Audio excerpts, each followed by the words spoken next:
注文の多い料理店。宮沢賢治。二人の若い紳士がいました。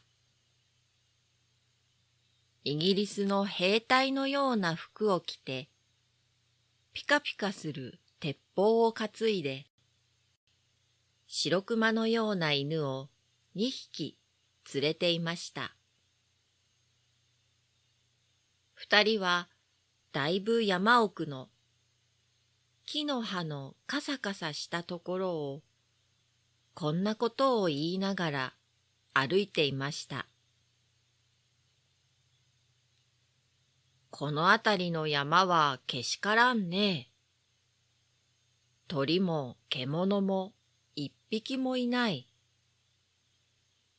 なんでもいいから早く鉄砲でタンタンとやってみたいもんだな。鹿の黄色い腹に2、3発弾を当てたらずいぶん気分がいいだろうね。鹿はくるくる回って、それからドタッと倒れるだろうね。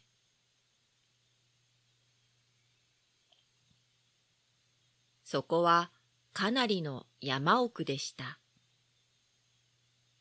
案内してきた専門の猟師さえも、ちょっとまごついてどこかへ行ってしまったくらいの山奥でした。あんまり山がものすごいので、その白熊のような犬が2匹一緒にめまいを起こして、しばらくうなって、それから泡を吐いて死んでしまいました。一人の紳士がその犬のまぶたをちょっとひっくり返して見て言いました。僕は実に2400円の損害だ。もう一人が悔しそうに頭をかしげて言いました。僕は2800円の損害だ。はじめの紳士は少し顔色を悪くして、もう一人の紳士の表情をじっと見ながら言いました。僕はもう戻ろうと思う。僕もちょうど寒くなったし、腹も空いてきたから戻ろうと思う。それじゃあ、これで切り上げよう。なに、戻る途中に昨日の宿屋で山鳥を10円分も買って帰ればいい。うさぎもあったね。そうすれば結局同じことだ。では帰ろうじゃないか。ところが困ったことに、どっちへ行けば戻れるのか、一向に見当がつかなくなっていました。風がどーっと吹いてきて、草はざわざわ、木の葉はカサカサ、木はゴトンゴトンとなりました。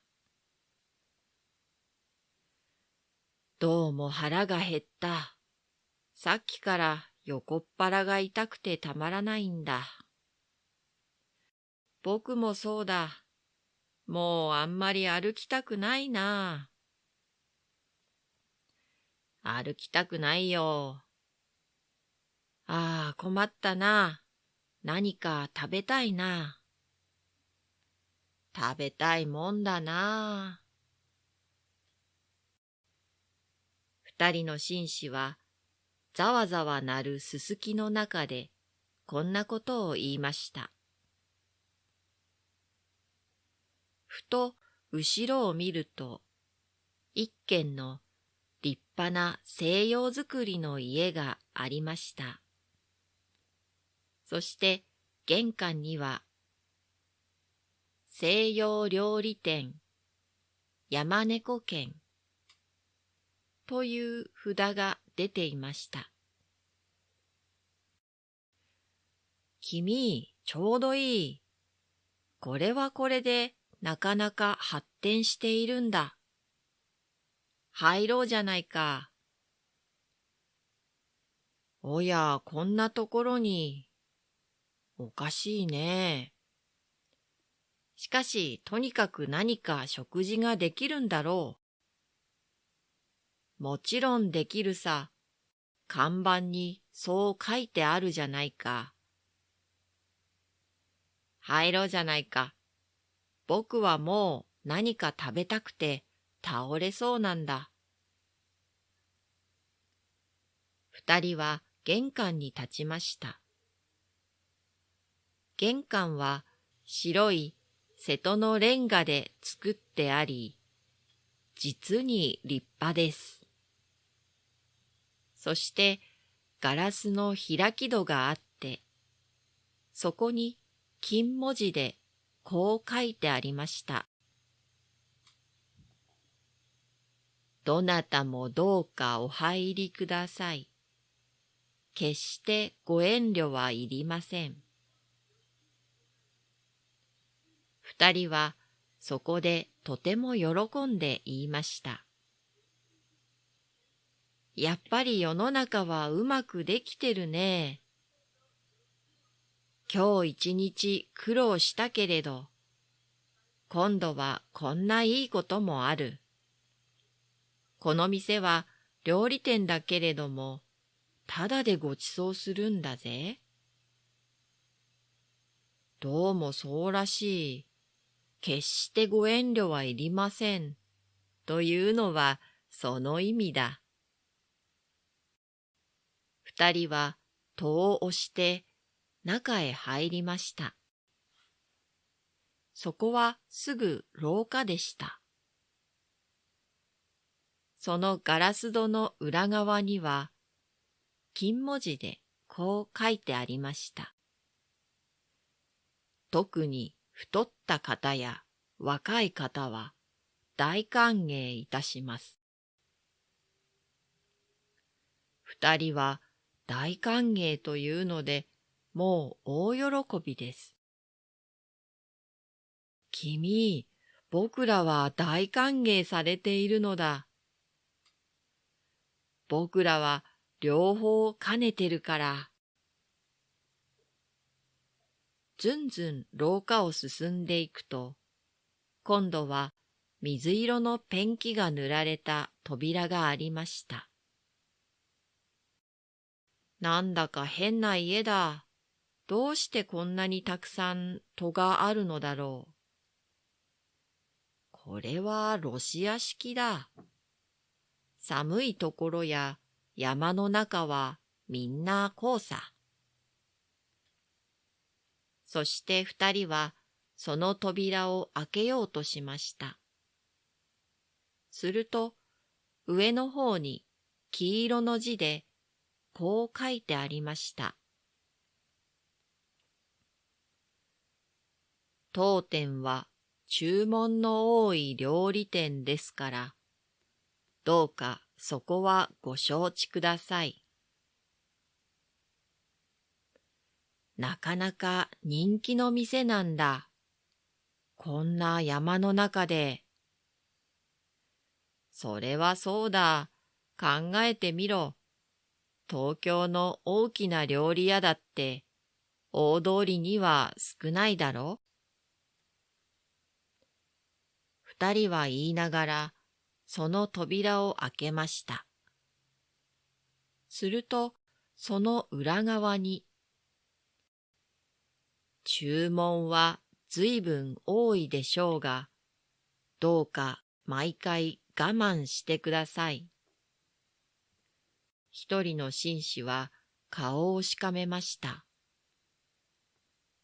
これは一体どういうことだ。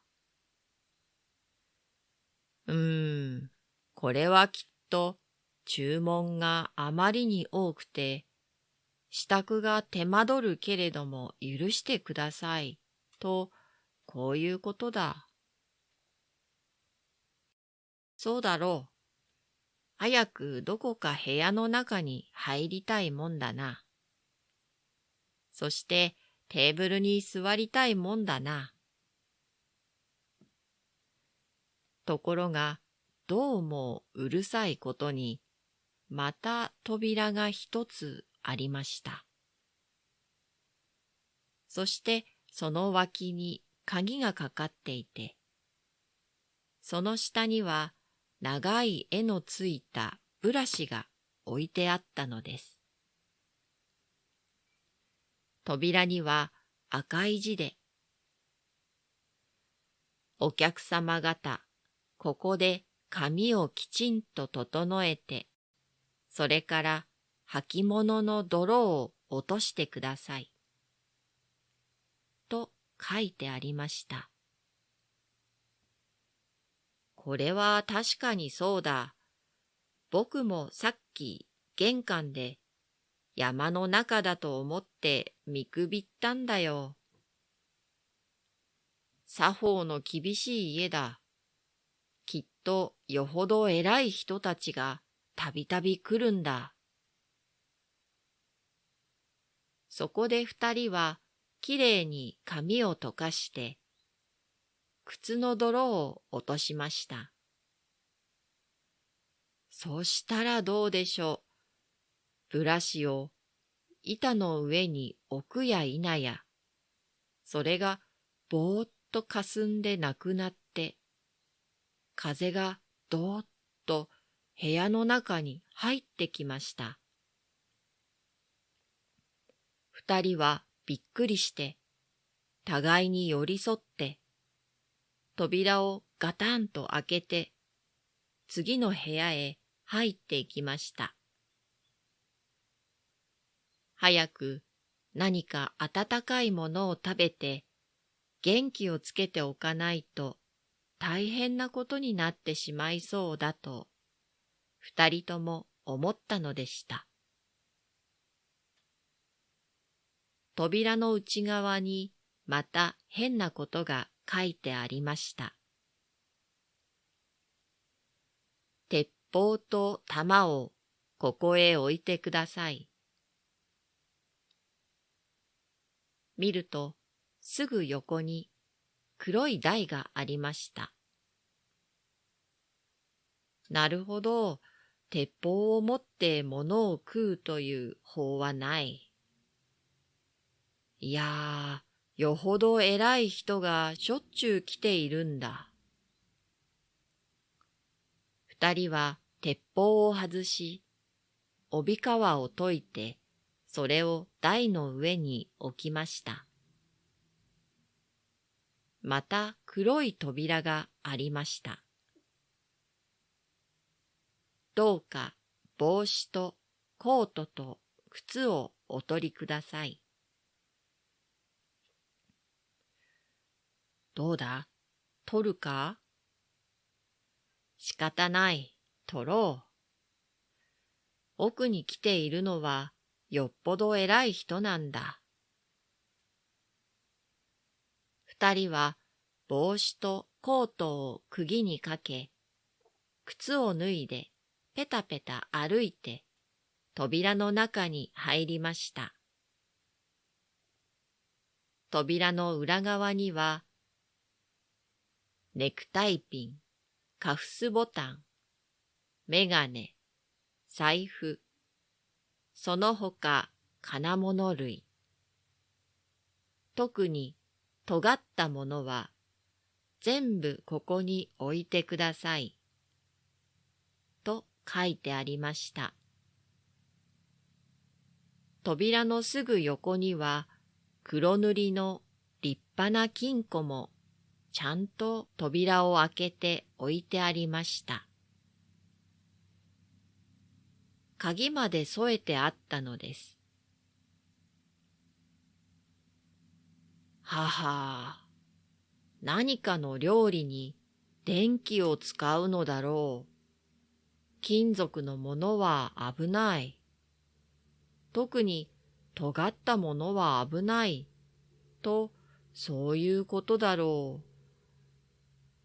そうだろう。ということは、勘定は帰りにここで支払うのだろうか。どうもそうらしい。そうだ、きっと。二人はメガネを外したり、カフスボタンを取ったり、みんな金庫の中に入れて、パチンと鍵をかけました。少し行くと、また扉があって、その前にガラスの壺が一つありました。扉にはこう書いてありました。壺の中のクリームを顔や手足に全部塗ってください。見ると確かに壺の中のものは牛乳のクリームでした。クリームを塗れというのはどういうことだ？これはね、外が非常に寒いだろ？部屋の中があんまり暖かいとひびが切れるから、その予防なんだ。どうも奥にはよほど偉い人が来ている。こんなとこで案外僕らは貴族と知り合いになるかもしれないよ。二人は壺のクリームを顔に塗って、手に塗って、それから靴下を脱いで足に塗りました。それでもまだ残っていましたから、それは二人ともそれぞれ顔へ塗るふりをしながらこっそり食べました。それから大急ぎで扉を開けますと、その裏側には、クリームをよく塗りましたか？耳にもよく塗りましたか？と書いてあって、小さなクリームの壺がここにも置いてありました。そうそう、僕は耳には塗らなかった。危なく耳にひびを切らすところだった。ここの主人は実に用意周到だね。ああ、細かいところまでよく気がつくよ。ところで、僕は早く何か食べたいんだが、こんなにどこまでも廊下が続くのでは仕方がないね。すると、すぐその前に次の戸がありました。料理はもうすぐできます。15分とお待たせはいたしません。すぐ食べられます。早くあなたの頭に瓶の中の香水をよく振りかけてください。そして戸の前には金ピカの香水の瓶が置いてありました。二人はその香水を頭へパチャパチャ振りかけました。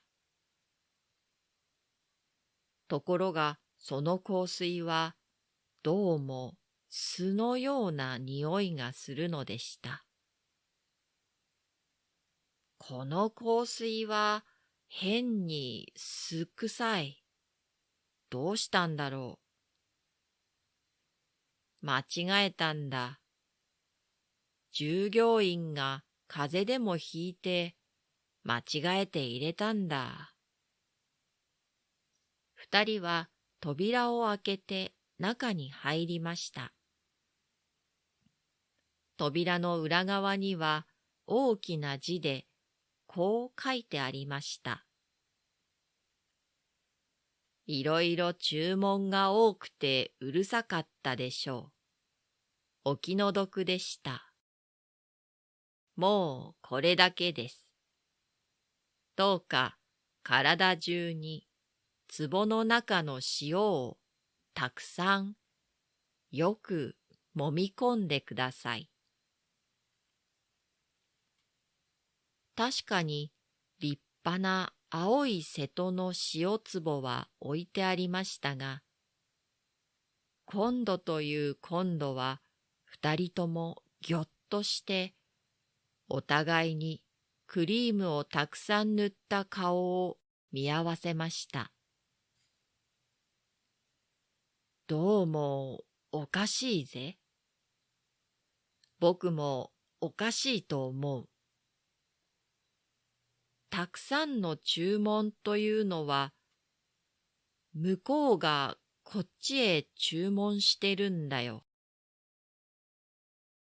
だからさ、西洋料理店というのは、僕の考えるところでは、西洋料理を来た人に食べさせるのではなくて、来た人を西洋料理にして食べてやる家と、こういうことなんだ。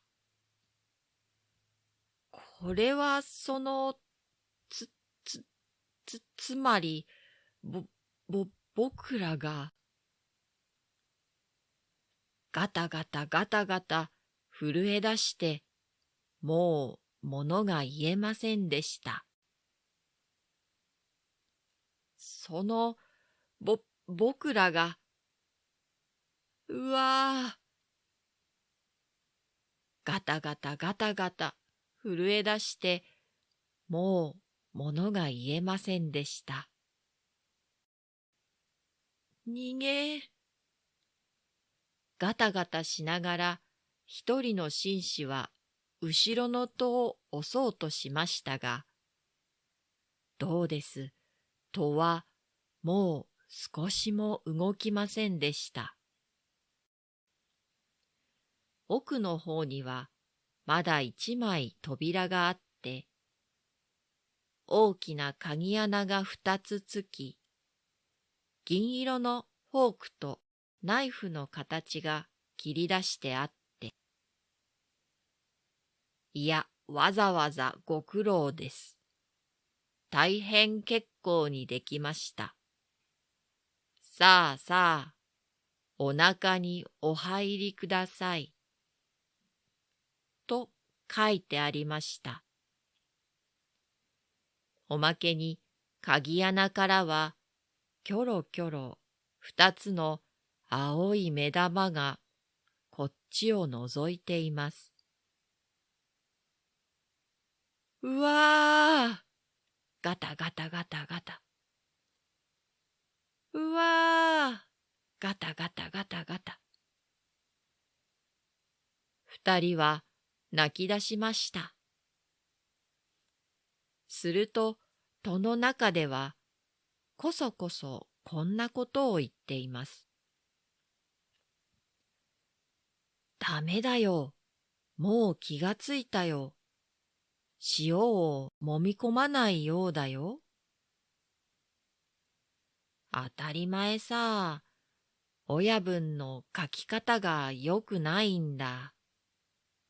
あそこへいろいろ注文が多くてうるさかったでしょう。お気の毒でした。なんて、間抜けなことを書いたもんだ。